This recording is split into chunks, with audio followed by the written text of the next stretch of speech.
Irmãos, vamos abrir a palavra de Deus na primeira epístola de Paulo aos Tessalonicenses, capítulo 1, como nós falamos no começo deste culto. Estamos ao longo desse mês de agosto agradecendo a Deus pelo aniversário de 164 anos da Igreja Presbiteriana do Brasil. Trabalho este iniciado com a chegada do missionário, como falamos logo no início do culto, a chegada do missionário Archibald Green Simonton no Rio de Janeiro, na data 12 de agosto de 1859, 164 anos. Estamos agradecidos a Deus por isto. Eu convido você, então, a podemos ler, eu quero pedir que você nos acompanhe silenciosamente, 1 Tessalonicenses, capítulo 1, os versículos de 1 a 10. Vamos nos colocar de pé, 1 Tessalonicenses, capítulo 1, os versículos de 1 a 10. Nos diz a palavra de Deus: Paulo, Silvano e Timóteo, à igreja dos Tessalonicenses, em Deus Pai e no Senhor Jesus Cristo, graça e paz a vós outros.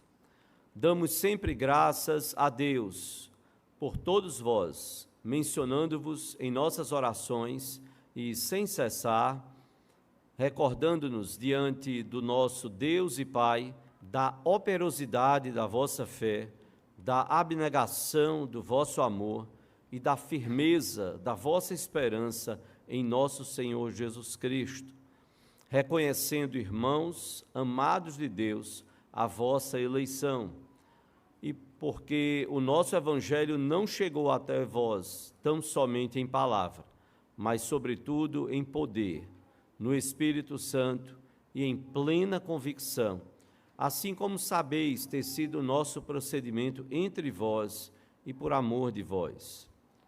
Com efeito, vos tornastes imitadores nossos e do Senhor, tendo recebido a palavra, posto que em meio de muita tribulação, com a alegria do Espírito Santo, de sorte que vos tornastes um modelo para todos os crentes na Macedônia e na Acaia, porque de vós repercutiu a palavra do Senhor não só na Macedônia e Acaia, mas também por toda parte se divulgou a vossa fé para com Deus, a tal ponto de não termos necessidade de acrescentar coisa alguma. Pois eles mesmos, no tocante a nós, proclamam que repercussão teve o nosso ingresso no vosso meio, e como deixando os ídolos, vos convertestes a Deus, para servirdes o Deus vivo e verdadeiro, e para aguardardes dos céus o seu Filho, a quem ele ressuscitou dentre os mortos, Jesus, que nos livra da ira vindoura. Eu convido você a lermos juntos os versículos 2 e 3, e eu quero chamar bem sua atenção para este versículo 3. Vamos ler juntos os versículos 2 e 3, vamos ler? Damos sempre graças a Deus por todos vós, mencionando-vos em nossas orações e sem cessar, recordando-nos diante do nosso Deus e Pai da operosidade da vossa fé, da abnegação do vosso amor e da firmeza da vossa esperança em nosso Senhor Jesus Cristo. Amém. Nós vamos orar. Eu quero convido as crianças com as suas professoras e professores à frente. Vamos orar por elas e por nossas vidas neste momento. Vamos orar por elas e por nós. Vamos fechar os olhinhos, vamos orar. Senhor Deus e Pai, nós te bendizemos, ó Deus, pela bênção de estarmos reunidos mais uma vez neste dia, para exaltarmos e glorificarmos o Teu nome, Senhor. Clamamos as Tuas misericórdias quando abrimos a Tua palavra, que o Senhor possa falar aos nossos corações. Nós carecemos ouvir a Tua voz através da Tua palavra, Senhor. Como igreja, nós precisamos, a partir do meu próprio coração, Senhor, aprendermos a ser não a igreja que os homens desejam, mas a igreja que está no teu coração, revelada na tua palavra, aprendermos e sermos esta igreja que está sendo preparada como noiva para o encontro com o noivo, com o nosso Senhor e Salvador Jesus Cristo. Abençoa os nossos corações, fala-nos, ó Deus, através da tua palavra. Abençoa os nossos pequeninos, que o Senhor possa usar os professores e professoras do nosso departamento infantil, que eles sejam instrumentos do teu Espírito Santo, ó Pai, para falar aos seus corações pequeninos através da tua palavra, e que também, como pequeninos, eles possam saber que eles são igreja do Senhor, povo teu, povo de propriedade exclusiva do Senhor. Nós te clamamos estas bênçãos, ó Deus, no nome do nosso Senhor e Salvador Jesus Cristo, Senhor da igreja, e para a glória do teu nome, assim o fazemos, hoje e sempre. Amém, Senhor. Amém. Podeis assentar-vos.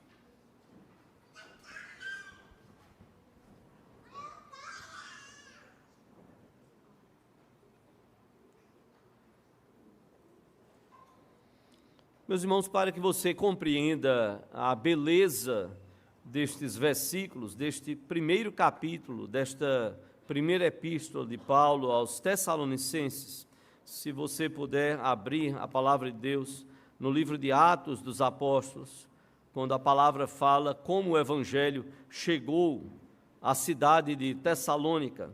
A palavra de Deus nos diz, lá em Atos dos Apóstolos, capítulo 17, a partir do versículo 1, Lucas, médico amado, ele registra, preste bem atenção, como Deus foi operando ali, naquela cidade, trazendo através de Paulo e Silas a mensagem do Evangelho. Diz a palavra, então, tendo passado por Anfípolis e Apolônia, chegaram a Tessalônica, onde havia uma sinagoga de judeus. Paulo, segundo seu costume, foi procurá-los e por 3 sábados arrazoou com eles acerca das Escrituras, expondo e demonstrando ter sido necessário que o Cristo padecesse e ressurgisse dentre os mortos. E este, dizia Paulo, é o Cristo, Jesus, que eu vos anuncio. Alguns deles foram persuadidos e unidos a Paulo e Silas, bem como numerosa multidão de gregos piedosos e muitas distintas mulheres. Os judeus, porém, movidos de inveja, trazendo consigo alguns homens maus dentre a malandragem, ajuntando a turba, alvoroçaram a cidade e, assaltando a casa de Jason, procuravam trazê-los para o meio do povo. Porém, não os encontrando, arrastaram Jason e alguns irmãos perante as autoridades, clamando: estes que têm transtornado o mundo chegaram também aqui, os quais Jason hospedou. Todos estes procedem contra os decretos de César, afirmando ser Jesus outro rei. Contudo, ser Jesus outro rei, está certo mesmo? Variou lá. Tanto a multidão como as autoridades ficaram agitadas ao ouvirem estas palavras. Contudo, soltaram Jason e os mais, após terem recebido deles a fiança estipulada. E logo, durante a noite, os irmãos enviaram Paulo e Silas para Bereia. Ali chegados, dirigiram-se até aqui à sinagoga dos judeus. Um texto precioso para nos mostrar como essa igreja iniciou, como o evangelho começou na cidade de Tessalônica. Paulo e Silas foram usados por Deus para levar o evangelho e fundar a igreja nesta segunda viagem missionária, como está relatado lá, como lemos em Atos 17. Experiências e fatos de Tessalônica, nós podemos então tirar algumas delas que nos chamam a atenção. Paulo pregou o evangelho na sinagoga, como judeu era prática dele. Ele chegava numa cidade, procurava, sendo Paulo judeu, ele procurava uma sinagoga onde os judeus já se reuniam normalmente e então ia discorrer sobre as Escrituras como mestre, como rabino que Paulo era. E então creram no evangelho alguns judeus. Creram no evangelho gregos, gentios, pessoas que não eram do povo judeu, gregos piedosos. Creram no evangelho, diz a Bíblia, mulheres nobres. Mulheres nobres. E então os primeiros discípulos foram ali perseguidos pelos judeus, perseguidos também pelos gentios, por aqueles do Império Romano que moravam na cidade de Tessalônica. Os judeus então ajuntaram gente da malandragem, como Lucas registra lá em Atos 17, e ajuntando aquele grupo então, entraram na casa de Jason, que era um dos principais da sinagoga, que havia acolhido Paulo e Silas, e então os levaram às autoridades da cidade, dizendo: olha, estes que transtornaram o mundo chegaram também aqui em Tessalônica. E Jason os hospedou. Queriam incriminar a Jason, uma vez que ele havia dado guarida. Naquela noite que eles, os cristãos, os primeiros convertidos ali, discípulos de Tessalônica, encaminharam Paulo e Silas para Bereia. Os encaminharam à noite para que eles pudessem prosseguir viagem. E ficaram aqueles cristãos, novos convertidos de Tessalônica, ali, para então prosseguirem com a igreja. Paulo, é muito interessante a forma como Paulo trata neste capítulo 1 de Tessalonicenses. Damos sempre graças a Deus por todos vós. Paulo agradece a Deus porque em meio a toda perseguição, em meio aos inimigos do evangelho, aqueles novos convertidos, aqueles discípulos, eles não desistiram.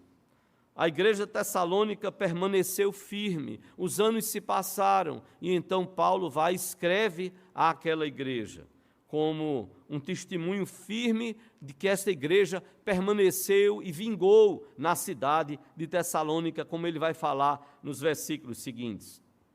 O testemunho que se tinha naquele mundo, naquela época, e que chegou a Paulo, o testemunho que era dado a respeito daquela igreja e de como aqueles cristãos viviam, era de que aqueles discípulos, eles verdadeiramente honravam o nome do Senhor Jesus Cristo, que eles estavam tendo uma vida digna do evangelho. O que se falava no império sobre os cristãos ali de Tessalônica era que de fato eles eram cristãos. Eu vi um post tão simples, mas tão profundo, dizendo de forma simples o seguinte: se você fosse acusado de ser cristão, preste bem atenção, se você fosse acusado de ser cristão, haveriam provas suficientes para condenar você? Se você fosse acusado de ser cristão, haveriam provas suficientes para condenar você? Há muitos e muitos anos, início de casamento, estamos casados há 33 anos. Meu pai gostava muito de ir a um restaurante no centro do Recife, que era chamado Vegetariano. Ele sempre gostou muito do tipo de comida. E para mim, como comida é comida, como de tudo, e fui ensinado assim: você come do que está posto à mesa e não tem que reclamar, tem que agradecer a Deus. Então, vamos lá. E de vez em quando ele dizia: vamos almoçar lá? Disse, bora, vamos lá, nos encontramos. E de vez por outra, a gente se encontrava. E aí teve um dia que nós sentamos à mesa, oramos. Quando terminamos de orar, eu comecei a almoçar e ele olhou para mim e fez: Toninho. Aí eu olhei para ele e fez. Ele só mexia a sobrancelha. E eu achei estranho, e quando eu olhei para trás de mim, e ele estava justamente sinalizando isso, tinha um homem desse jeito. Assim. Ele não estava sentado, não, ele estava em pé, no meio do restaurante, o prato dele feito, e ele lá no meio. Só mexia a boca, você não escutava nada. Eu lembro que na época eu cheguei assim rapidamente e sinalizei, falei para o papai no sentido como se dissesse assim, precisava de exagero desse, de um crente tem uma atitude dessa, no meio do salão, chamando a atenção, e ele disse: quem garante a você que ele é crente? Eu disse: realmente, eu não conversei com ele, eu não sei se ele é crente, não é evangélico, não é, ele é o quê? Não sei, pode ser um muçulmano, pode ser um espírita, pode ser um budista, porque as mãos estão para cima, não sei. Se você fosse acusado de ser cristão, haveriam provas suficientes para condenar você.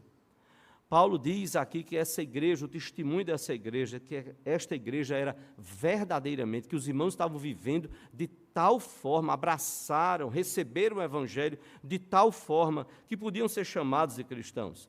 Tal era o testemunho. E Paulo ficou tão feliz com isso, que Paulo relembra. Ele diz aqui: damos sempre graças a Deus por todos vós, mencionando-vos em nossas orações. Paulo está dizendo para a igreja, escrevendo e dizendo: olha, nós sempre lembramos de vocês. Nós sempre damos graças a Deus por vocês, pela vida de vocês, pela forma como vocês vivem o Evangelho, como vocês receberam o Evangelho, como vocês abraçaram esta mensagem. Nós aprendemos com maus exemplos quanto àquilo que nós não devemos fazer, mas nada como bons exemplos. Um bom exemplo já havia escrito num caminhão, naqueles para-choques de caminhão: um bom exemplo vale mais que 1000 palavras. Um bom exemplo vale mais que 1000 palavras. Bons exemplos, boas recordações de pais, de professores, de escritores, de amigos, de cônjuges, de filhos, são bons exemplos e boas recordações que inspiram vidas, que nos ajudam a entender aquilo que a palavra de Deus, como Deus quer que nós coloquemos a palavra dele em prática. E Paulo está agradecendo a Deus pelos Tessalonicenses e pela inspiração para a vida dele. Paulo se sente feliz, alegre com aquilo. E pela inspiração para o próprio ministério do apóstolo Paulo. Como é bom quando tem uma igreja que você vê pulsar Cristo nela, que você vê Cristo, Jesus na igreja. E veja bem, eu não estou falando, não existe igreja perfeita. Nós somos imperfeitos. Nós somos pecadores, nós somos a noiva de Cristo que está sendo embelezada. Agora, cada um precisa ver como está vivendo, como está contribuindo para que o testemunho da igreja, como estava sendo o caso de Tessalônica, como esse testemunho reluzia naquele mundo, naquele império romano, e como nós, hoje, como igreja, como nós estamos testemunhando. Paulo diz que dá graças a Deus. Damos sempre graças a Deus por todos vós, mencionando-vos em nossas orações, e sem cessar recordando-nos. Recordando de quê? E o que era esse sem cessar? Paulo não estava dizendo que esta recordação e estas orações sem cessar, é que elas eram ininterruptas, que eles passavam o dia todo orando e não faziam mais nada, não. Paulo está dizendo que essas orações são contínuas. Você está fazendo tantas e tantas coisas e a igreja está vindo na sua mente, É o dia de folga pastoral, você tenta descansar um pouquinho, mas aí chega um zapzinho, aí você quer receber o zap, você quer ler, você quer responder, você quer resolver, é um bocado de coisa. Mas veja, pulsa. Sempre papai dizia: olha, quando você trabalha naquilo que você gosta, não é trabalho, é lazer, é prazer. Mas eu sei como é tenso para ele também, mesmo nas coisas que ele faz com muito prazer, com muita alegria. E nós precisamos também descansar um pouco. Não é descansar da fé, a gente não abandona a fé, a gente descansa um pouco para estar novamente: Senhor, as baterias foram recarregadas, e que bom, Senhor, é servir ao Senhor, que bom é trabalhar na Tua obra, que bom é ser igreja, que nós estamos na igreja e pela igreja sendo trabalhados pelo Senhor. Essas lembranças, essas orações, elas são contínuas e devem ser nas nossas vidas como igreja. Que recordações! E E eu gostaria então de pensar com você sobre uma igreja modelo. A igreja de Tessalônica, ela se tornou uma igreja modelo. Como é bênção, como é bom quando nós escutamos pessoas falarem sobre a igreja de Jesus, porque há tantas pessoas que falam tão mal. E se você der corda, aí pronto, é um carretel todinho.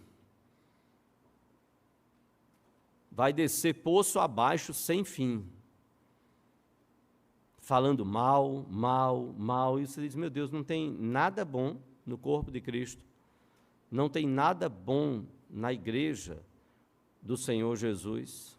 Me faz lembrar a história de um pastor que, no portão da igreja, convidando pessoas que passavam na rua, vamos entrar, e chegou uma pessoa e disse, pastor, eu conheço essa igreja desde a fundação dela, eu conheço essa igreja, muito tempo antes do senhor chegar aqui, essa igreja está cheia de hipócritas. E o pastor disse, pode entrar, sempre cabe mais um, sempre dá mais um, pode entrar.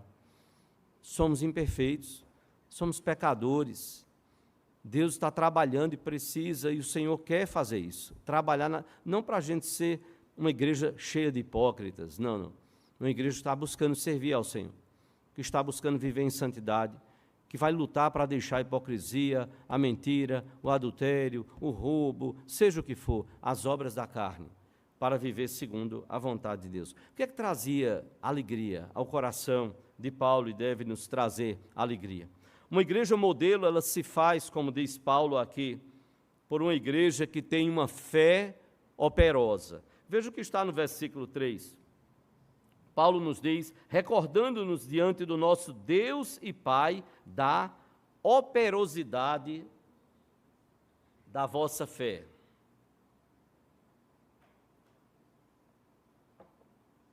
Uma igreja modelo se faz por uma fé operosa. A fé cristã é diferente de uma aceitação de um conjunto de dogmas. Não dá para chegar na sua cabeça e dizer, espera um pouquinho, eu vou tirar um chip e vou colocar outro. E aí você recebe agora um chip de um conjunto de dogmas e agora você tem fé. Você tem fé enquanto conjunto de dogmas. Você sabe explicar muitas doutrinas, você sabe falar sobre muitas coisas, você declara que você crê, mas a fé cristã não é só isso. A fé cristã, ela vai além para atingir todo o nosso ser, para nos dar um novo modo de vida, que se expressa no servir ao Senhor Jesus Cristo, quando nós servimos ao próximo, fora, na sociedade, na nossa família, no nosso local de trabalho, no meio da própria igreja, através de ministérios, de serviço, de trabalho, no que precisa ser executado. Esta fé operosa, ela é desafiadora nos nossos corações, porque, como diz Tiago, a fé sem obras é o quê? É morta. A fé sem obras é morta. Esta fé se expressa em ação. E Paulo vai falar isso, se você olhar os versículos de 4 a 7, olha como Paulo coloca isso. Reconhecendo, irmãos amados de Deus, a vossa eleição. Porque o nosso evangelho, diz Paulo, o nosso evangelho não chegou até vós tão somente em palavra, mas sobretudo em poder no Espírito Santo e em plena convicção. Fé é crer, mas é poder, é agir, é ação. Assim como sabeis ter sido o nosso procedimento entre vós e por amor de vós. Com efeito, vos tornastes, olha como Paulo coloca esta fé operosa, vos tornastes imitadores nossos, de Paulo, de Silas, dos apóstolos. Com efeito, vos tornastes imitadores nossos e do Senhor, tendo recebido a palavra, posto que em meio de muita tribulação, com a alegria do Espírito Santo, de sorte que vos tornastes um modelo para todos os crentes na Macedônia e na Acaia. Paulo demonstra como esta fé desses tessalonicenses, como ela foi uma fé operosa. Eles receberam a palavra, eles foram perseguidos, os judeus não deram trégua, porque o que Paulo estava anunciando é o Messias que nós esperamos tanto tempo, que o povo de Israel esperou, e ele estava falando isso na sinagoga, no meio dos judeus. O Messias é o Cristo que foi crucificado, é aquele que foi crucificado. E então alguns judeus creram, gregos, piedosos, creram, porque estavam sendo instruídos, piedosos, estavam sendo instruídos nas Escrituras. Mulheres nobres creram, e quando os judeus viram isso, eles não aceitaram. Muitos deles não aceitaram. Se rebelaram, entendendo que Paulo estava pregando sobre um impostor, que Jesus não era o Messias, que o Messias não seria crucificado. Mas essa igreja, em vez de desistir, esses primeiros discípulos, em vez de abandonar a fé, não, eles persistiram, eles prosseguiram. E Paulo diz, olha, o testemunho de vocês se tornou conhecido. Esta fé operosa de vocês, vocês viveram de tal forma que o império está sabendo, vocês se transformaram em modelos para as igrejas da Macedônia e da Acaia. O testemunho de vocês está passando de igreja em igreja, de cidade em cidade, pela operosidade da vossa fé. Eleição, poder, convicção. E Paulo então vai dizer, vocês se tornaram imitadores nossos e do Senhor. Olha que coisa preciosa. Já parou para pensar isso? Uma igreja, nós, igreja da Encruzilhada, ser conhecida, olha, aquela igreja, ela procura imitar a vida dos apóstolos, como eles viviam. Daí você não desiste nunca de ter que fazer sempre um check-up, o check-up básico do crente. Tem que voltar lá, todo ano. Atos 2, 42 a 47. Atos 2, 42 a 47. E perseveravam na doutrina dos apóstolos, no partir do pão, nas orações, na comunhão. E aí você vê como é que a igreja vivia. É o básico. Atos 2, 42 a 47. É o básico da nossa vida cristã. Desta fé operosa. Nós precisamos estar servindo ao Senhor. Eu queria perguntar aqui, e eu queria pedir que você ficasse de pé. Você serve em algum ministério da igreja? Eu queria pedir que você ficasse de pé, se você trabalha em algum ministério da igreja. Não é diretoria, se você trabalha em algum ministério da igreja. Amém. Pode sentar.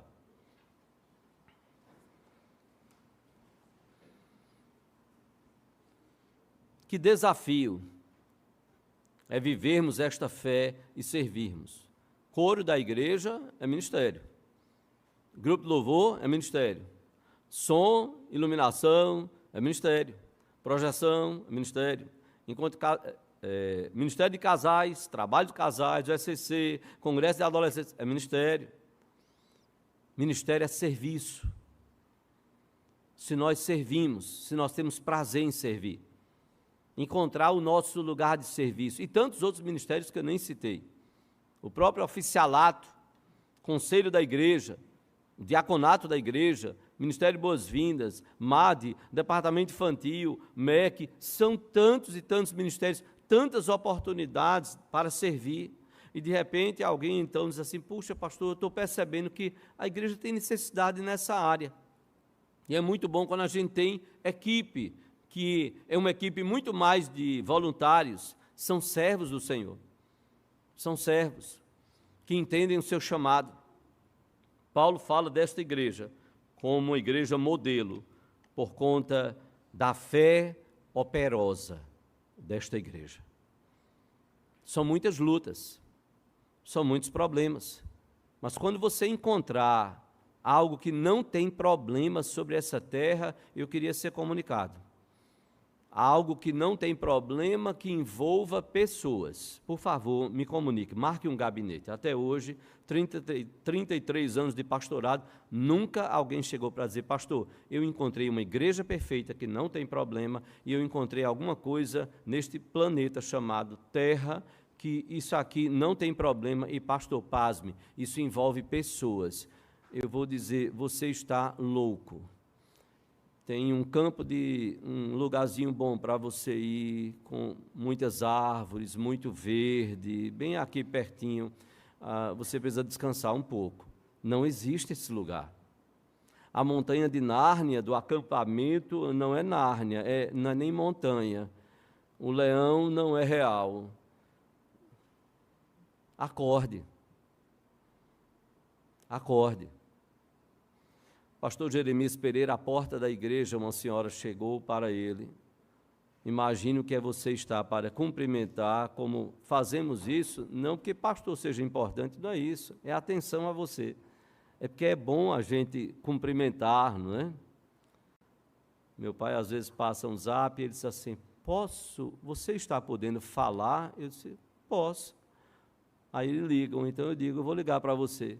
Aí quando eu ligo, ele faz: é porque de vez em quando é bom a gente ouvir a voz um do outro, não é?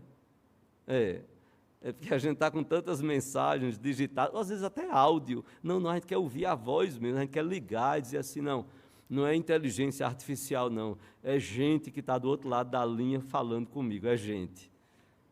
E uma senhora chegou à porta da igreja e disse: eu devia ter casado com um homem como o senhor. Imagine isso na frente de outras pessoas. Pastor Jeremias disse que ficou tão sem jeito que ele disse que na hora a minha resposta foi: eu também dou meus gritos lá em casa, viu? Para deixar bem claro para ela que ele é um ser humano, que ele não é um anjo perfeito, senão já estaria na glória. Nós somos humanos. Não vou dizer que o pastor fica dentro de casa dando grito para tudo que é lado, e principalmente se estiver sozinho, então está louco. Sozinho dentro de casa, dando grito, já o Senhor é quem vai dizer: meu filho, pare de gritar. Moisés, pare de gritar, você está gritando comigo, você está reclamando. Não, nós somos humanos, nós somos gente, e Deus requer de nós esta fé operosa, que a gente tenha o prazer de servir. É dito sobre igrejas que 20% trabalha, 20% da membresia trabalha, e 80% é de espectadores. Eu não creio nessa estatística, pelo menos aqui nessa igreja. Cada trabalho, eu louvo a Deus por isso. Cada um que está envolvido nas mais diversas áreas, eu louvo a Deus por isso. E principalmente quando você faz isso para a glória de Deus. Quando você diz: eu sou um devedor do Calvário. Eu devo a Deus a minha salvação. Por mais e milhares de vidas que eu tivesse, eu só tenho uma, decretado pela palavra de Deus. Nós só temos uma vida. Eu seria um eterno devedor ao Calvário. Uma igreja modelo, ela não se faz só com uma fé operosa. Uma igreja modelo, ela se faz com um amor abnegado. Olha o que Paulo diz: recordando-nos diante do nosso Deus e Pai da operosidade da vossa fé, da abnegação do vosso amor. Da abnegação do vosso amor. O amor cristão, nós bem sabemos, não é nosso de origem.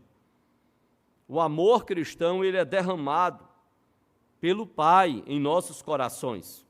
Lembra o que Paulo fala aqui quando ele diz: reconhecendo, irmãos, no versículo 4, amados, reconhecendo, irmãos, amados de Deus, a vossa eleição. Paulo está dizendo: vocês foram eleitos, igreja de Tessalônica, igreja da encruzilhada, vocês foram eleitos, você foi eleito.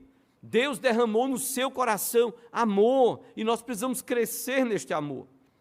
Paulo fala de um amor abnegado, e este amor de Deus derramado nos nossos corações foi um amor tão grande que custou a vida do seu filho por mim e você. Olha o quanto Deus nos amou.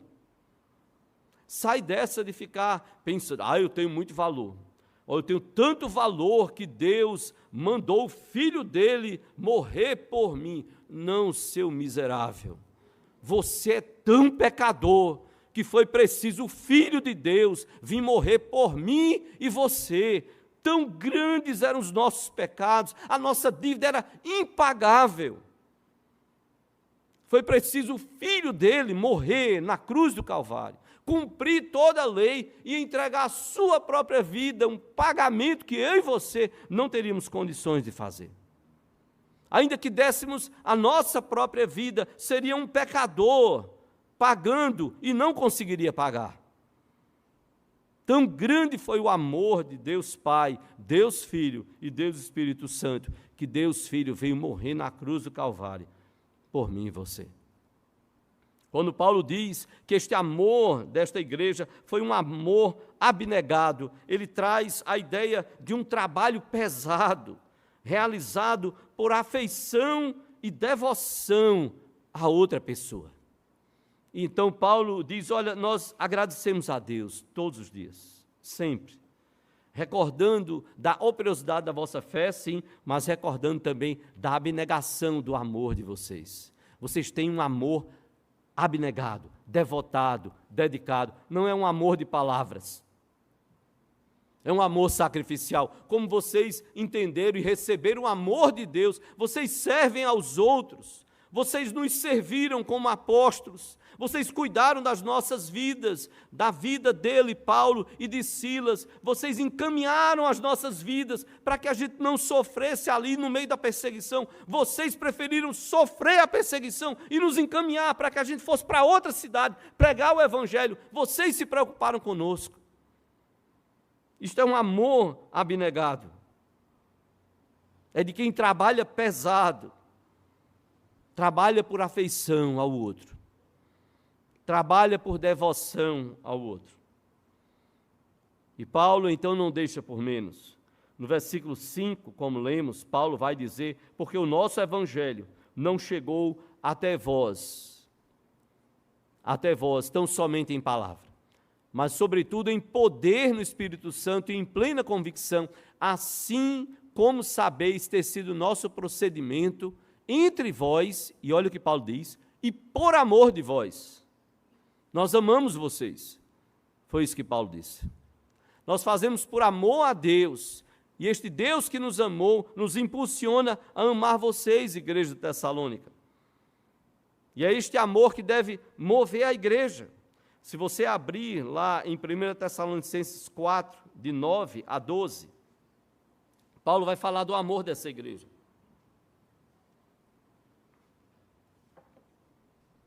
1 Tessalonicenses 4, de 9 a 12. Paulo vai falar deste amor nos relacionamentos. Olha como Paulo diz. No tocante ao amor fraternal, não há necessidade de que eu vos escreva. Então Paulo podia ter parado aí. Mas Paulo quer agradecer a Deus pelo amor dessa igreja. E ele diz, olha, eu não preciso escrever sobre o amor fraternal, porquanto vós mesmos estáis por Deus instruídos, que deveis amar-vos uns aos outros. E na verdade estáis praticando isso mesmo, para com todos os irmãos em toda a Macedônia.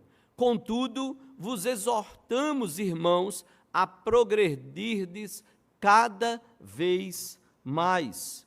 E Paulo continua dizendo, e a diligenciardes por viver tranquilamente, cuidar do que é vosso, e trabalhar com as próprias mãos, como vos ordenamos, de modo que vos porteis com dignidade para com os de fora, e de nada venhais a precisar.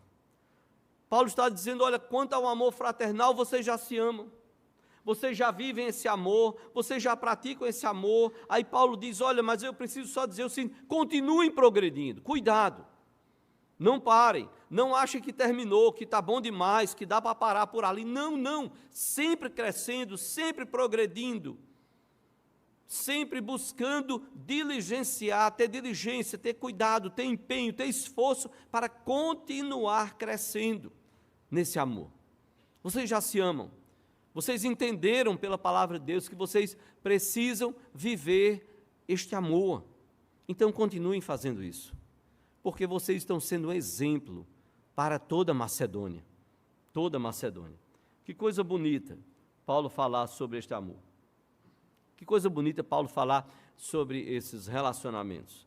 Eu queria pedir, você que está aqui, se você faz parte de algum grupo de oração no lar, ou se você faz parte de algum pequeno grupo, PG, queria pedir que você ficasse de pé, onde você estiver. Se você faz parte de algum pequeno grupo, de algum grupo de oração.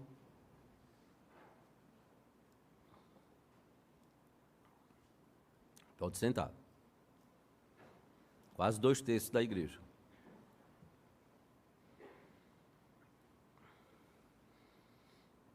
É fácil fazer parte de grupo? É não. Nem na hora do lanche.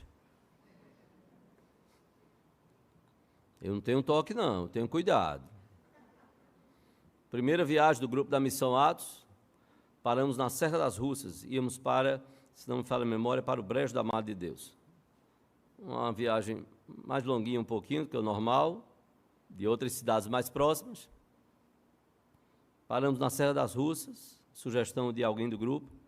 Vamos comer abacaxi, isso de manhã cedinho. Pense num homem habilidoso para cortar abacaxi. Faquinha amolada, rapidinho. Cortou, eram 12 rapazes. Ele cortou rapidinho, uns 2 abacaxis ali, cortou. Quando a gente chegou, quem estava mais por trás, o abacaxi, acabou. Eu disse, o abacaxi, irmão, o que o cara cortou agora, eu disse, então o senhor corta mais aí. Eu disse, pois não, pagando, ele vai cortar 1 cento de abacaxi. Agora, na hora que acabou, tinha aquelas tiras de abacaxi, tinha um que estava em cada mão uma tira e outra na boca presa. Ele botou um na boca e já pegou logo 2. A partir dali, o grupo criou a seguinte expressão, consciência de grupo. Eu cobrava, eu dizia, gente, lembre-se disso, consciência de grupo, porque nós precisamos demonstrar amor. Vou sair com uma tira de abacaxi em cada mão, outra presa nos dentes, e tem gente que ainda não pegou abacaxi, meu irmão, de vida. Consciência de grupo. Almoçando, os 12 rapazes, na casa de uma tia minha, irmã de papai.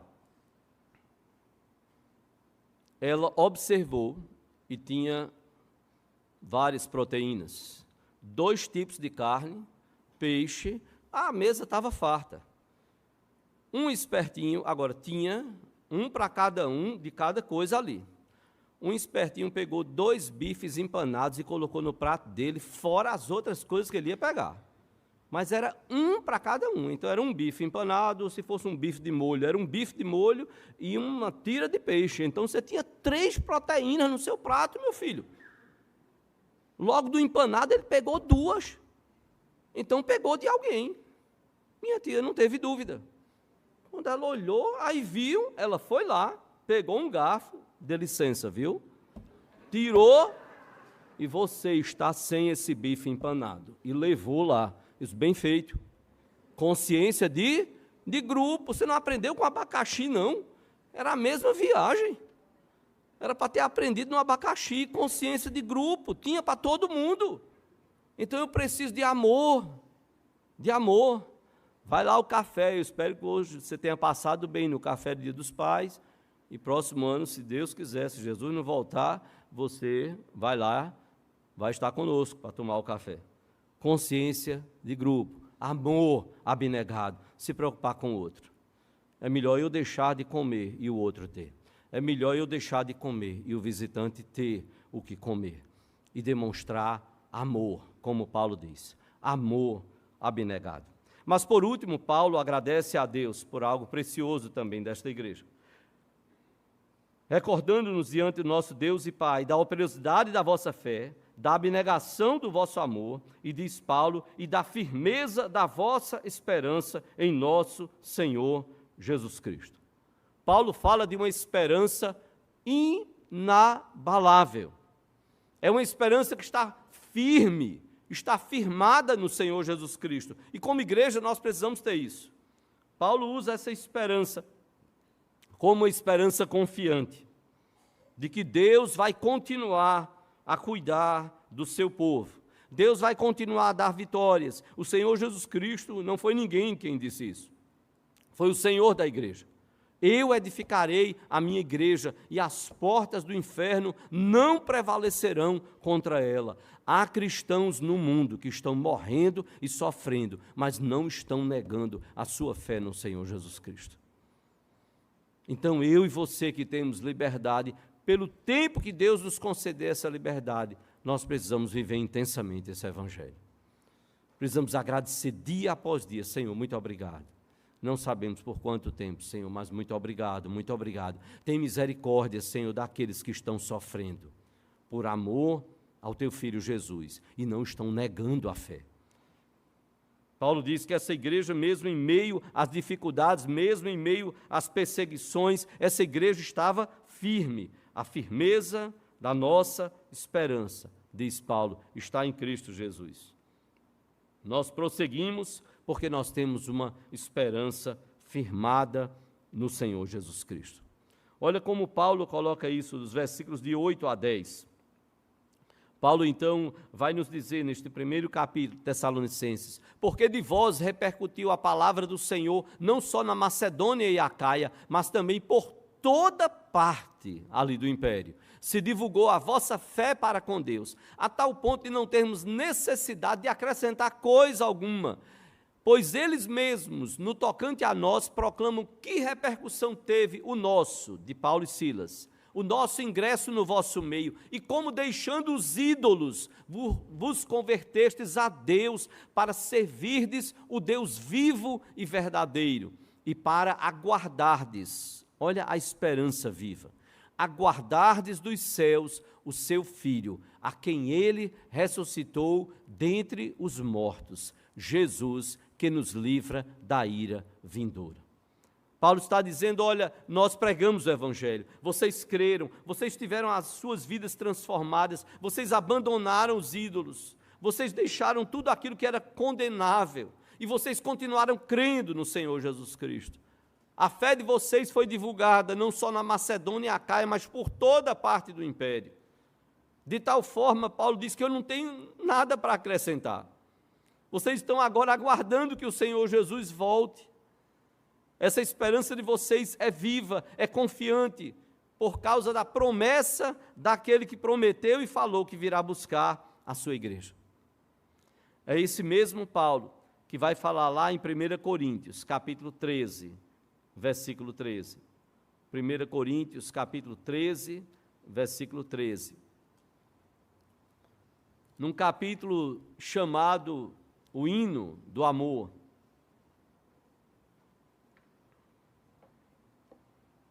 Paulo, então, vai juntar esses três motivos de gratidão em relação à igreja de Tessalônica. Paulo, então, essa tríade era muito comum na igreja apostólica. Vamos dizer juntos?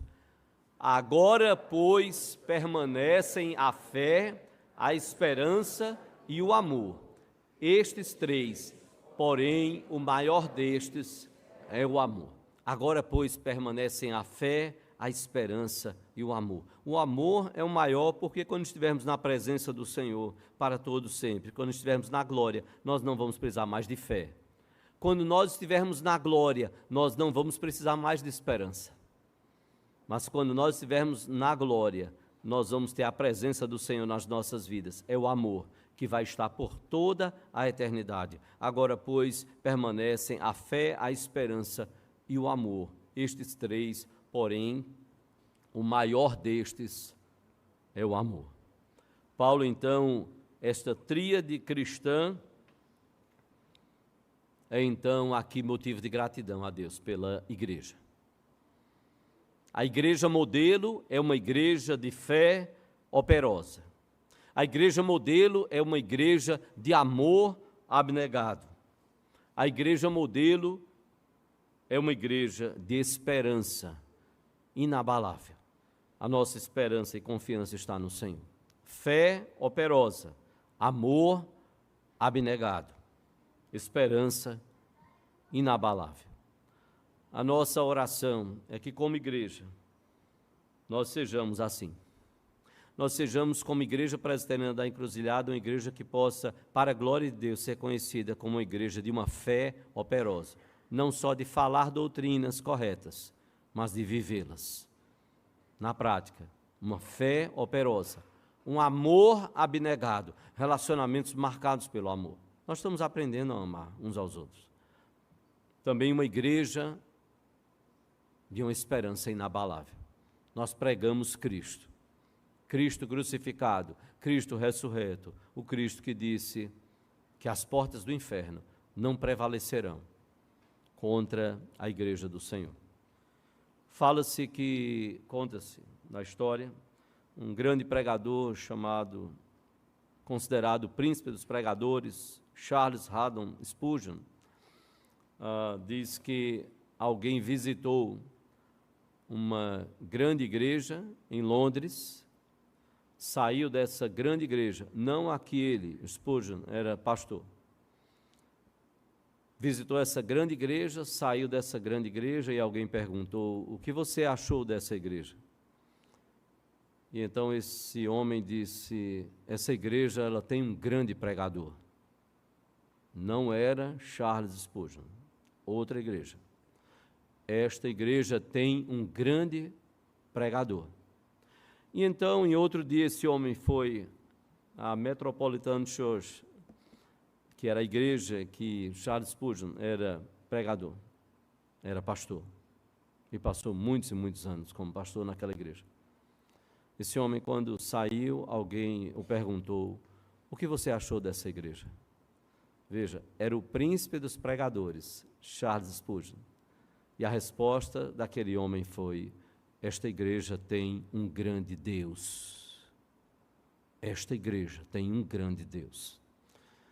Spurgeon era um homem de uma saúde muito precária. Depressão teve, tinha outros problemas de saúde. Diz a história que Spurgeon subia os degraus desta Metropolitan Church.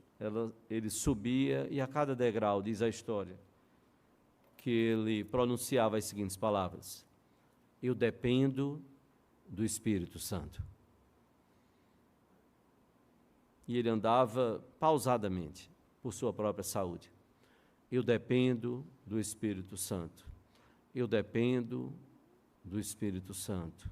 Eu dependo do Espírito Santo. Como igreja, nós precisamos depender do Espírito de Deus para tudo que nós fazemos. Que nós possamos ser, para a glória de Deus, uma igreja que as pessoas que nos conhecerem, que passarem por aqui, pelo tempo que passar, quantos hoje estão em outros estados, quantos hoje até estão em outras igrejas, mas que elas possam olhar e lembrar do tempo que passaram e possam dizer: essa igreja fez diferença na minha vida. Essa igreja marcou a minha vida. Que nós possamos ser conhecidos por uma fé operosa, por um amor abnegado e por uma esperança inabalável. Que o Senhor Jesus possa ser louvado nas nossas vidas aqui na igreja. Que Deus nos abençoe.